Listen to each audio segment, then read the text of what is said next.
Well, welcome, Heather and Jonie. Hello. Thank you. Thanks for having us. Yeah, I'm so glad you're here. We are going to talk about houses and real estate and stuff. Okay. Okay. And like how to manage this stuff and what you do and how you help families. So why don't you share a little bit individually about your backgrounds and how your business came to be? Heather, we can start with you.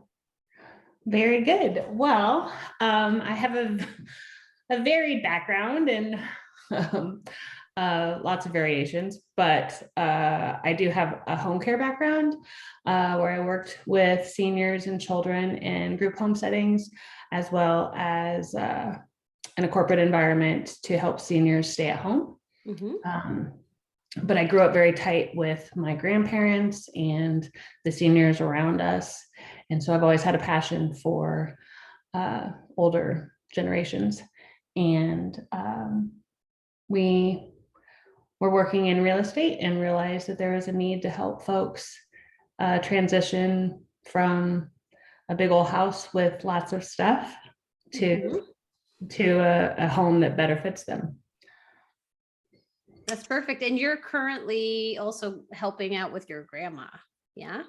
Correct. So you kind of wear multiple hats. You have this professional hat, the real estate agent hat, and then also a caregiver role. That is correct. Yeah. And my husband and I are both only children. So between the two of us, we support quite a few seniors. So quite a few people. Awesome. Well, thank you. you. I love it. Yes. Jonie? So yeah, I've been in real estate, started on the relocation side of it back in 2001. So my start in real estate actually was moving executives or their employers across the country. And then just kind of as, life changes and reasons change and your whys change, got into selling real estate solely, walked away from the management, the corporate side of it. And then just going through my own personal things with my grandmother and then most recently my mother, just kind of moving her from her house of 40 years and getting into a different space that is safer for her for the time being. And it was just a good choice for that. But yeah, it was the overwhelming process of she had so many things in a house of 40 years. That it was overwhelming. With her dementia, it really it was not conducive to her being part of that process, which sounds really sad. So kind of jumping in and trying to figure out like, what does she want to keep? What would she want to get rid of? And that and pretty much felt like I lost close to a year. Yes. In that process, but then that, with Heather and her family dynamics and with mine and real estate and her group settings and my relocation backgrounds, like there's got to be a way that the high touch service that I did for executives, our seniors deserve every bit of that. How do we tailor a program to help them and their families make these transitions so they're not so jarring? Right. I mean, the emotional turmoil that everybody goes through. And I think everybody goes through it feeling like we just made a lot of mistakes because you're in the midst of the emotion of it and not sure what the right answers are. And so you just kind of take your best guess at it. So that's why we started Family Ties, was just to try to help people lay out a plan, feel like you have a little more control over it and an advocate. And also to protect seniors. I've had several people. So we got our senior real estate specialist designation last September. Both of us did. And that transpired really fluidly to family ties and helping the move management portion. But I've had so many folks reach out with asking for assistance and after the fact of working with different vendors, whatever may have been, or but their family members aren't looking out for seniors or the neighbors or whomever. And it was one of those that we had a conversation that there was a need on to help families with each portion and to plan, but also to keep the senior and their families from getting scammed, which are, seniors are so hit so hard by the bad guys.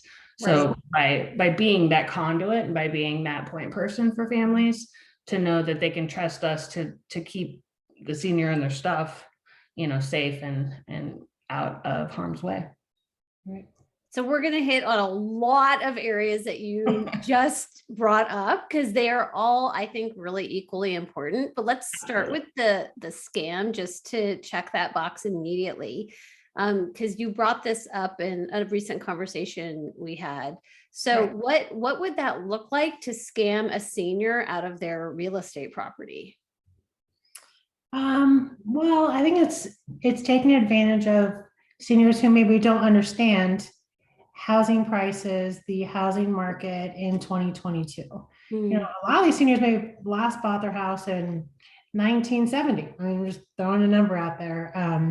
Where right now we pay 3 times as much for a car as they ever paid for their house. So they're not really understanding the value of their home, or they very much feel like, well, there's too much repairs. I didn't take care of enough. And I don't have the energy for it. I don't have the money to fix things up. So, well, and if you're telling me you can give me cash and I can just walk away, I mean, they just don't ask questions. I think they're too easily to trust people and not ask those important questions of what exactly is going on. Yeah. So a cash offer is not necessarily the best. And really it's because you're not understanding the value of your home and yeah. Well, and anymore too, like our market is so robust that very well qualified buyers who will pay a premium for your house in as is condition, they will compete for your property. And whereas if you get a letter in the mail or a postcard, they may, go off of assessor's value or a fraction of assessor's value, when in reality, your market value could be substantially more, and buyers will bid to get the best. We frown on capitalism somewhat sometimes. Right. When it's, it's the sellers and it's them getting the best price that they possibly can, best offer on their house, they will win when the buyers are exposed to the property and know that they're going to have to bid it against other buyers. Somebody sending you a letter and tugging on your heartstrings about, I want to live in your neighborhood. Well, that's the letter that goes out. Right. They're not going to live in your neighborhood. They want an investment property and they want to take advantage of you to do that. We even had a recent lunch and learn at another facility, and a gentleman had received this exact letter with the photo on it. And we explained to him how, this was actually not someone looking to live in the neighborhood. It wasn't handwritten. It wasn't handwritten like he thought. It looks like it's handwritten, but it's not. It's all over the city. And he was heartbroken. He's like, so these people, because he wanted to get good neighbors. He was worried about his neighbors. He was. I mean, it's such a sweet man. I think they've lived there 50 years. Yeah. And he's like, if I leave the house, I want to leave my neighbors with somebody great. Right. And he's like, these people looked great. And like, well, and he literally walked away kind of like disappointed or ashamed, like a little heartbroken. He was like, he wanted that letter to be true. Right. And it wasn't. And, some of those letters come out and they're targeting people who have lived in their houses for a long period of time. People who probably don't have mortgages on their properties. Okay. And so if you get the letter, like we said, give it to someone that you trust and talk it over. Call a trusted real estate professional. Call somebody you can talk to and just be like, is this like legit? Ask questions. Yeah. And I think question everything. Question everything. And I love that just in general with life philosophy. Question authority. Right. A little bit. Everything.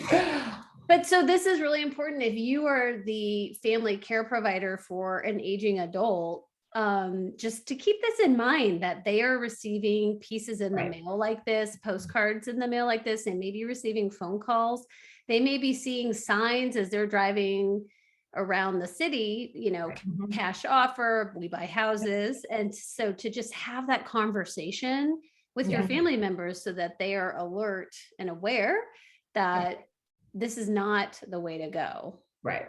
Right. Yeah. Well, So I think too, important. some people think like there's even one of the, well, several of them, they say just, you can leave your house as is, contents included. And to some people, it's like, well, I don't have to worry about cleaning my house out. I can just take the few things that I want and just leave the rest of it.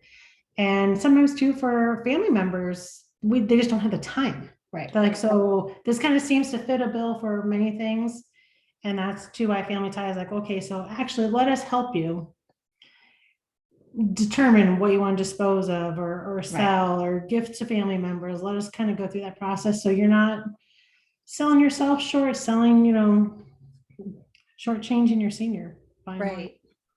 Well, and you just never know. I mean, what if there's something really great that you never knew was in those belongings? Or Right.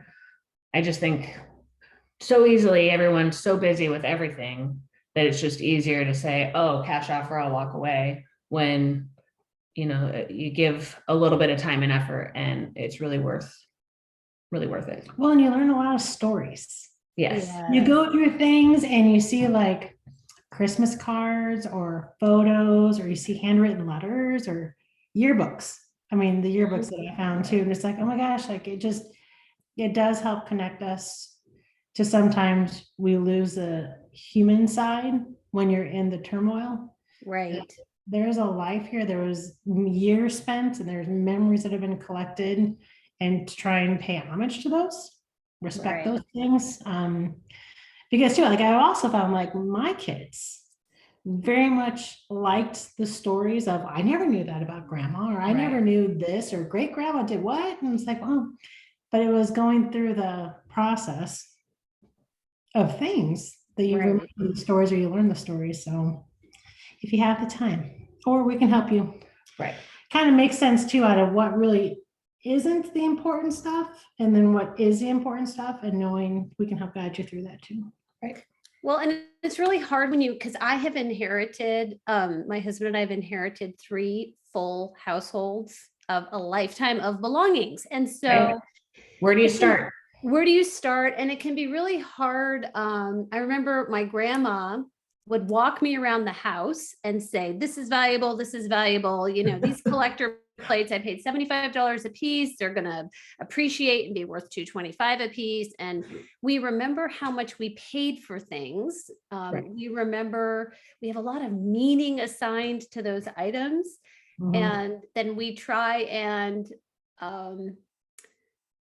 you have to have a buyer for something to be of value. But so to have professionals like you with Family Ties come in and say, actually, at this point, these are the items. Right. And nobody wants those Beanie Babies. Nobody's wanting the Beanie Babies, or like the VHS tapes was something my father-in-law just really wanted them to go to somebody who would find them of value. I mean, and the love and intent that collection was curated was for their grandkids. And so they feel so valuable. But then we know that you may not be able to get money for them. So I guess just circling around your point of, it's hard to know in a household of a lifetime of belongings what has value at this point and where there's a buyer and not. Right. So having that third party, I think, is really helpful too. Someone who's objective as far as that is worth something, or no, it's not worth something. Or even like, let's question it. Right. Well, that actually might be something. So maybe set that aside, and then we can do the due diligence on, well, who would be a good person to talk to about the value of these items, so that you can have additional information. It's not just a fire sale. Exactly. Or set it on fire. I mean, right. I just want it all on fire. Right. No, don't do that. And that plays well into the emotions that's involved, and then the family drama that always ensues, because everybody has a different perspective and everybody has a different idea of what should stay or go and everything else. And I think, again, by having us come in and able to kind of mitigate and play that middleman and cool some tempers and help folks transition. I think that's really helpful. Maybe So it's just important. right. No, I'm a firm believer as often as possible that we can get third party involvement. I think that it does help navigate the family dynamics and help, like you said, settle the tempers and give some perspective, because ultimately, really, we tend to want the same things. Exactly. We do have a baseline of, we want, whoever it is to be safe. We want them to be cared for. We want to be able to show up for them in a way that helps us feel connected. And I mean, let's just face it, move it. Like if anybody listening to this just imagines moving under traditional normal circumstances, it is freaking chaos and it is so stressful. Right. No matter what age, no matter what age, planned, no matter how many people you have involved, it's always stressful. It's always. Well, it's the third most traumatic experience you can go through. Yeah. What are the other two? Death and divorce. Yes. Death, divorce, and moving. Those are your three big life events that, it can derail you. So.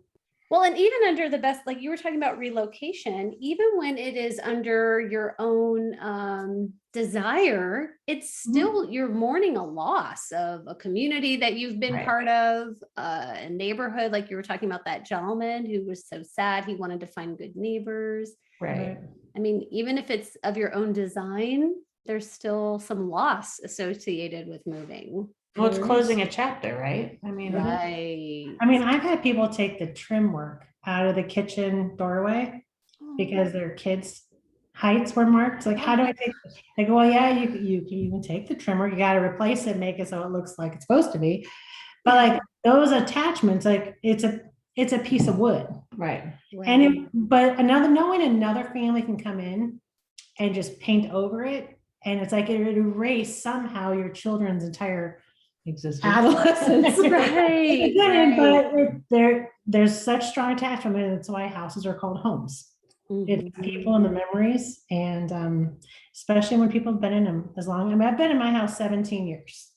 Yeah. And I think about, like, I constantly clean it out, which my family says I'm a minimalist, and I probably have been. But even though I won't have a lot of stuff to get rid of, the trauma of, I moved into the house when I was 29, I was pregnant with my second kid. I went through, life, and it's very emotional. So even in the best of circumstances, there's emotion to it. Yeah. What about, you tell me more about the senior designation or the certification that you said that you have? The senior real estate. Yeah, the senior real estate. Well, that we went through a course and got certified specifically with seniors in mind. 55 plus. Yep. Okay. Everything from, how maybe a baby boomer thinks to now considering a Generation Xer. Okay. And how we work and how we process information. It was actually really good because you just think like everyone thinks like you do. And people don't feel that way or think that way. But it went from emotions, communication skills, goals. We have a very vibrant senior community, by and large, more so than we did 30 years ago.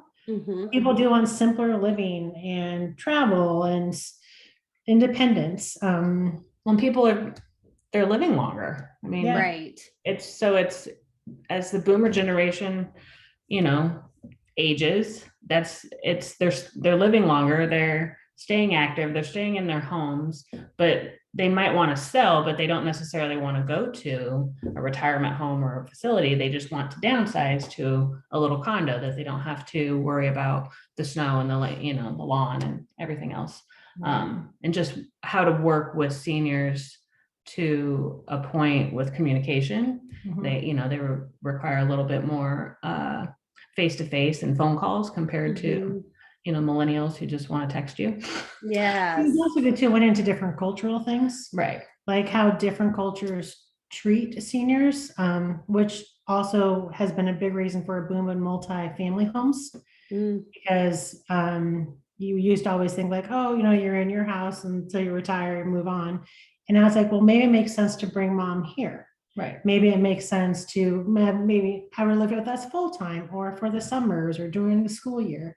So there's a lot of different dynamics that even if they don't pertain to like my family, it was eye-opening to how other cultures want to care for their seniors. So there was some stuff on like reverse mortgages, pluses and minuses on that. Savings patterns was also something else too. It was how things that seniors think about at different stages, whether it is protecting assets or inheritance taxes or capital gains is a huge thing. Why a lot of people don't want to sell, they're like, oh, I'm going to have to pay a huge tax penalty. We're not tax advisors. I always have to do that just but it's, it's things that a 20-year-old isn't going to necessarily comprehend because they're not in that. You learn as you grow older. Right. And I think right now too, so we're in the sandwich generation where we're taking care of kids and we're taking care of our adults. Right. And maybe we didn't really necessarily think about like, oh, this is capital gains, is this big of an issue? Well, yeah, when you start accumulating wealth and you need to know if it's protected and things like that. So it was eye-opening for so many feelings and financials and cultures. And it's like, wow, I didn't think about that. So right. So, I mean, it sounds like a lot of empathy building and awareness and education on the different generations. And I mean, you just said, even moving out of your home right now would be very emotional because you have been there and you have grown memories there. And so now imagine it from the perspective of the senior adult, your parents and grandparents, and they have doubled the time that they've potentially been in that property. And it's so critical to understand that we do have different lenses that we see the world based on all of our circumstances and experiences and privileges, and so important. That sounds like a really important designation when you're considering an agent, if this is what you're looking at doing next. Right. It was a good fit for us. And I think it really positioned us for the steps to follow. It's just, I love how life works. We both have channeled a lot of our own experiences through this, and I'm just happy to be a part of it, and happy to help others to not feel so alone not to be so overwhelmed, and to also keep aging adults from getting themselves just getting into falling for all the bad guys. Right. Yeah. Who are out there and on the hunt. I mean, it seems like the best example. You're living what you're working, what you're living, it's like where art imitates life almost, with helping your family members. Right. As they're doing this stuff too. I can imagine when you walk into a home, because I don't know how the real estate market has evolved with staging and things like that. But I imagine that you walk into homes and the accumulation that you're seeing is pretty impressive. So that's where that family ties piece of that business can support a family. Right. Well, and really like going through it individually, we didn't set out even a year ago. We weren't talking about, we should make a business out of this. We should do, it was kind of like, it was more born out of, how do we get through this? It was very how am I going to get through this? How do I, when I say the analogy a lot, like you feel like you're alone on an island. Yes. You feel like it's a badge of honor. Like, I'm suffering through. I'm going to make it through this, and I carry it on my back. Like it's a proof of strength to bear the wounds and then be like, okay, you made it out. But even when you make it out, you look back and you're like, how much time was spent? Right. How many tears did I shed? I mean, you feel so alone. There's like, and that's really what started her and I, because she was going through her stuff. And I was like, how do we do this so like people don't have to feel so alone, Mhm. helpless, and in the dark. Right. Because you can make choices that you think at that time, they're really great choices because it's the information you have. Like, okay, yes. Right. And then you're like, well, wait a minute, I didn't even consider this over here. So it's eye-opening to kind of go through that and be like, so, but how do we help others? Well, I Right. think that's a big Not part of do it. this. Big part of it too is we did have each other as sounding boards throughout a Mhm. lot of it. And what do people do when they really don't have anyone else to ask questions, or even like, do you Right. think this is a good idea? Or do you think this is a good idea? And not to say that we have those answers, but I think just having someone to call and have those conversations with means a lot when you're in the thick of it.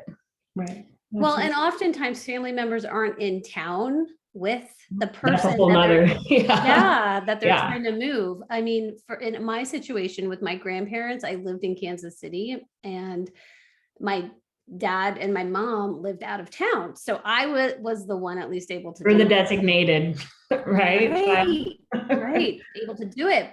And this podcast has a global audience. So I know that there are just people that are struggling because their parent lives so far away. Right. But I think it's just important for them to remember that there are resources available Right. who are like you and have a similar mindset and want to be supportive and helpful in a important way. Absolutely. Yeah. Well, and that's part of too, like how we've reached out and we met with you at the networking event, trying to find those like-minded people. Mhm. Because even though we have a network of vendors, it's like, our first question is, but would you trust them? Right. No. Okay, we got to go find the people that we would trust Right. to help out your grandma, Right. to help out with my mom. Like, who are those people? And that's our network.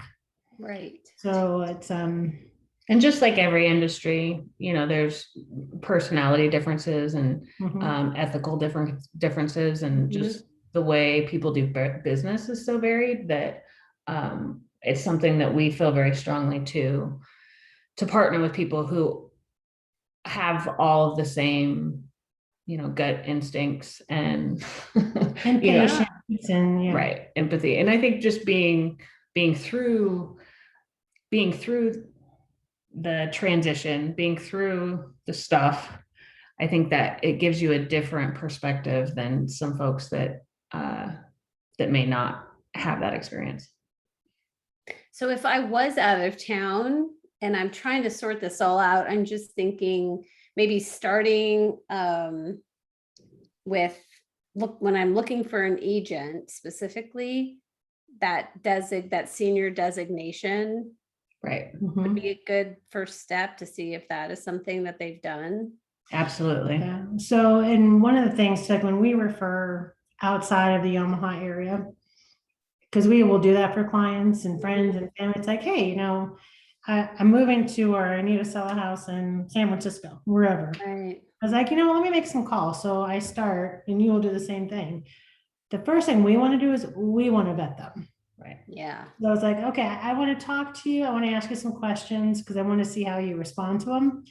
And if it's not the right fit, they'll never get the client's name. Like, okay, yeah, I'll let them know. This is not going to be a right fit for you. So I would say too, even if someone is out of town and they have questions, know that, we can help vet those people too. What movers, decluttering folks, Right. estate sale people. If there's something we can do just to start asking some questions. Right. Like, okay, I would be comfortable working or at least meeting with this person. Right. And here's some questions I would ask this person if you're comfortable with it. And that's because sometimes too, we don't want to downgrade our designation. I think people feel it sometimes is an easy way to maybe get sellers in this market. And it's not true because it depends on, it's like everything, right? You go through the process and do you take it to heart or do you pass the test? Or do you just add those right letters behind your name? And right. So we want to make sure like the people that are going to work with our folks and others and loved ones, that the people who took it to heart. That's awesome. That's very generous of you because I'm sure that can take a little bit of time. It does, but You got to trust your gut though. And Yeah. I would never want, I just always think of my grandma. I mean, she'll be 100 years old in August and she's still a little spitfire, but would I trust this person with my grandma? Would I, trust this person to move her across the country or whatever? Right. Yeah. Like, I absolutely fall back on that. So I think that's a really important takeaway for people with anything that they're trying to do when they're helping their aging family member. It's just, what is your gut telling you? right. What is your instinct telling you? And I think society has lost that so much because of all the technology and Yeah. flashing things that, always trust your gut. It's so good. and those are things you won't really get like on a Google review or Right. Yelp. Yeah. It's like, I'm Or even a old school. website. I need to have a conversation. Right. I would love for it to be in person, but you can get a lot over the phone too. By how someone answers their phone or, their mannerism, the time they take for you too. Right. We want people to take the time. So, because even though we'll go through it, this is maybe the first time this family's gone through it. And they are reaching out, they trust you for help. So you don't want to rush them through that process because then you're not servicing them the best possible way you can. So That is such a good point. Like you are doing this all the time. And so it's, status quo for you, but for us, these are massive decisions and emotions are involved and it's very new. And so to have someone that you feel like you can trust to walk you through it is just so important. Well, and someone to also say like, you're not the only one going through this. And it is going to be okay. And your feelings are valid and it'll be okay. And we'll get through it together. And I think that's the reassurance, the little cheerleader, is often shrugged off or, people try to be too tough for it. But I think everyone needs a little bit of love when it comes to something as major as moving a loved one or even just giving up that portion of your life. Yeah. Closing that chapter and moving to the next one. Exactly. So if someone calls you to say, I have a house full of stuff and I have no idea what to do with it, like, what is your process? Like, how are you going in to help them with that? So we'll meet with them, do a consultation and ask questions about goals, timing. Good. Sometimes people are planning out for a long period of time. Like, this is not something I'm going to do today. Right. But maybe in 10 years I'll do it. Or meet with the family, be like, so we're already 3 months behind the 8 ball on this one. We're trying to take into account their goals, the timing, what the senior really wants to have happen. And then who is authorized to speak and sign and do things, the proper protocol for who is really authorized to make decisions in the event that our senior is no longer there, able to make decisions or, health reasons are not able to do that. So we try to be pretty proactive up front. And then those are the things we keep in mind. So when emotions can derail things or family conflict can set us aside, it's like, okay, but remember when we first met, we wanted X, Y, and Z to happen. So kind of always bringing it back to this is the goal. Because their timing is theirs. We're not going to rush them through that in any way, but it's also life happens. And sometimes our goals can get muddied up with other things happening. So our process is just learning from the get-go. Asking questions. What is it to have happen and with whom? And if we can meet with all the decision makers in person, on the phone, we just want everybody to try and be on the same page going forward and feel like they're part of the process. That's brilliant.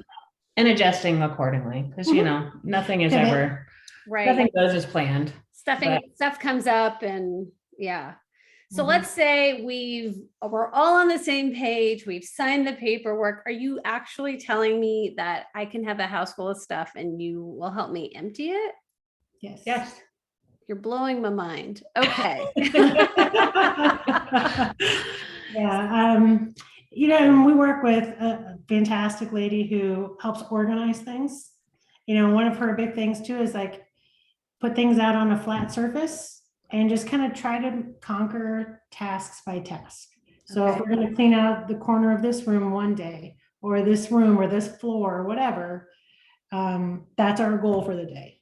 And you're doing that, not me. I don't have to do that. No. If you want to be part of that process, to be like, Right. these are things we want to keep, these are things that are going to go to my sister's house, Yeah. you can be as involved as you want to be, Mhm. Or as more hands off. It's as just a matter necessary. of, Yeah. I mean, key decisions like, okay, you're good with X, we'll confirm certain things too, but yeah, you don't, it's up to you as to how involved you want to be. Okay, so as a note to viewers and listeners, I encourage you to, you alone without these lovely women there are taking passes through the house and peeling out what you want, and then you walk away and let them come in and do their jobs. Because having done this 3 times, you following people around and hesitating and questioning as soon as they pick something up to box it or get rid of it is going to slow the process down tremendously. Right. So that's just my plug, Michelle Magner saying, I encourage you. They are obviously gracious and saying, however you want this to take form, they are happy to work with you. My recommendation to you is take the time you need to go through, peel out what you want, each room, drawer by drawer, all the things, and then literally just turn on your heels, go get a Starbucks, go have a drink, and let them come in and do their job, because you have all of this attachment to the stuff and the stories behind it. And I think there is space that it's so important to have those conversations and share that information. But there is just a time when it's just time to get her done. Right. Well, and also too, I think we talked at the meeting about how you've taken things from the houses. Mm-hmm. And now do you have a collection of things in your house that you're like, you didn't quite deal with it? Then Right. it's accumulating. So your house filling up. And it's like, Right. So me you personally, do it twice. right, because me personally, I fancy myself a little bit of a minimalist. Everything that we have brought to our home from the other houses has been integrated. Like it has found a spot. We have very, very few things that are sitting on a shelf or in a box. Mhm. Because to your point, just storing stuff at your house that was once stored at that house, Right. just thinking through, is that going to serve you in the long run? I mean, we have the film, whatever, the reel to reel films of 2 generations ago. Oh, wow. Stuff. And so, are we going to engage with the service to put that on DVD or not?